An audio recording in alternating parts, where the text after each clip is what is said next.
এই ঐতিহাসিক শিৱদৌলত শিৱ বাবাৰ আশীৰ্বাদ লৈছোঁ।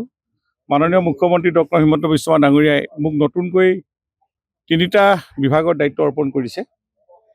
এই 3টা বিভাগ যাতে মই সুচাৰুৰূপে চলাব পাৰোঁ, বিশেষকৈ ট্ৰান্সপৰ্ট ডিপাৰ্টমেণ্ট অতি গুৰুত্বপূৰ্ণ বিভাগ আৰু মুখ্যমন্ত্ৰী মহোদয়ে খুব আশাৰে এই দায়িত্ব অৰ্পণ কৰিছে আৰু মই ইয়াক নিষ্ঠা সততাৰে পালন কৰিব লাগিব। আৰু তাৰ আজি এই শিৱদৌলত আহি মই প্ৰথমেই শিৱ বাবাৰ আশীৰ্বাদ লৈছোঁ, যাতে বিভাগটো চলোৱাত যদি তেওঁ নেদেখাজনো শক্তি লাগিব। আজিকালি তেখেতৰ কৃপাৰ অবিহনে যিকোনো কামত আমি ছাকচেছ হ'ব নোৱাৰোঁ।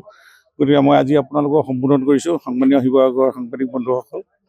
এই গুৰুত্বপূৰ্ণ বিভাগটো ট্ৰান্সপৰ্ট ডিপাৰ্টমেণ্টটোৰ আৰু কোঅপাৰেশ্যন এটা বিভাগ, আকৌ indigenous tribal faith and culture এইটো এটা নতুন বিভাগ।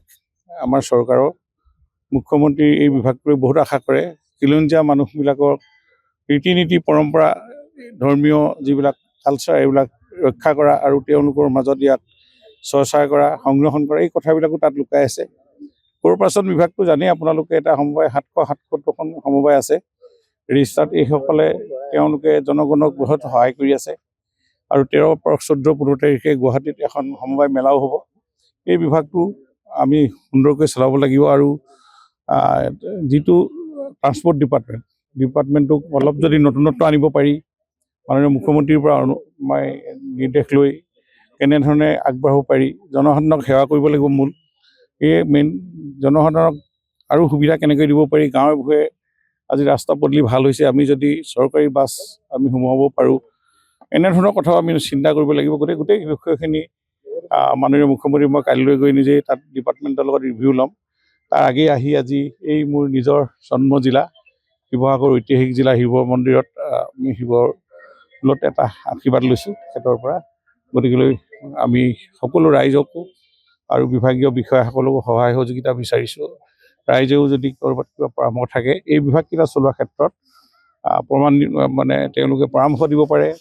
হোৱাটছএপৰ যোগেদি হওক বা বিভিন্ন ধৰণৰ আমি কি চিন্তা কৰিলে আমি অসমৰ মানুহৰ সৰ্বাংগীন বিকাশ কৰিব পাৰোঁ, এই বিভাগকেইটাৰ যোগেদি সেৱা কৰিব পাৰোঁ, এই গোটেই কথাখিনি লুকাই আছে। গতিকেলৈ আমি আটাইকে মই আজি ইয়াতে পাই আপোনালোককো ধন্যবাদ জনাইছোঁ। আৰু আপোনালোকৰ এই চেনেলৰ যোগেদি আপোনালোকৰ যদি কিবা থাকে আমাক জনাব। গতিকে সংবাদ মাধ্যমৰ ওপৰতে বহুখিনি নিৰ্ভৰ কৰে এটা বিভাগ সফলতা বিফলতাৰ। গতিকে এইখিনিও যাতে আপোনালোকে কিবা থাকিলে জনাই। আজি প্ৰথম দিনাই আপোনালোকৰ ওচৰত আহি এই দুআষাৰ কথা আহিছোঁ। জিলাখনত কি চলিছে মই এতিয়া খবৰ ল'ম। দ্বিতীয় ইনফৰ্মেশ্যন দিয়া আছে। আমি শিৱসাগৰ জিলাৰ কি চলি আছে, ৰেজিষ্ট্ৰেশ্যন কিমান হয় কি নহয়, ইয়াত কেনেধৰণে আমি চলি আছে চৰকাৰী বাছ বা আণ্ডাৰ STC, এই গোটেই কথাখিনি অকণমান। এটা কোঅপাৰেশ্যনো আছে আমাৰ আৰু লগতে এটা বিভাগ, এই বিভাগটোৰ ভালকৈ চলাব লাগিব বিষয়াসকলে। মই ভাবোঁ আজিৰ তাৰিখত যধে মধে এইবিলাক কামো হ'ব নালাগে।